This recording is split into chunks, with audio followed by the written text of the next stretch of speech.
పరలోక రాజ్యంలో నీకు సింహాసనం ఉంటుంది. ప్రభు వాగ్దానం ఇస్తున్నాడు, బిడ్డ నేను నిన్ను నా సింహాసనం పక్కన కూర్చుండబెట్టుకుంటాను. హల్లెలూయా. ఆయనతో పాటు కూర్చుండగా ఆయనతో పాటు ఏలుతాం. హల్లెలూయా. ఆయనతో పాటు రాజ్య పరిపాలన చేస్తామని దేవుడు ఆశపడుతున్నాడు.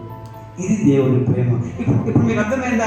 దేవుని ప్రేమ నీ పట్ల ఇంత ఉంటే మనము లేనిపోయిన వాటి కొరకు, చిన్న చిన్న వాటి కొరకు, సైతాన్ని పెట్టే ఆ ప్రేరేపణలకు మనం ఏమైతున్నాం? రక్షణ కోల్పోయి దిక్కుమాల వాళ్ళమైతున్నాము, దౌర్భాగ్యులమైతున్నాము, లేదా దరిద్రులమైతున్నాము, సోమరులమైతున్నాము, దిగంబరులమైతున్నాము,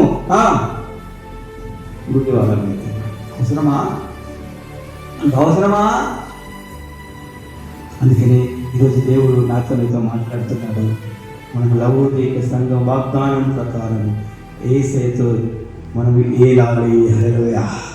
ఆయన సింహాసనము పక్కన మనం కూర్చొని ఆయనతో పాటు రాజ్యం చేయాలా. అది దేవుని ఆశ. నీ పట్ల ఇంత ఆశ దేవునికి ఉన్నది. హల్లెలూయా.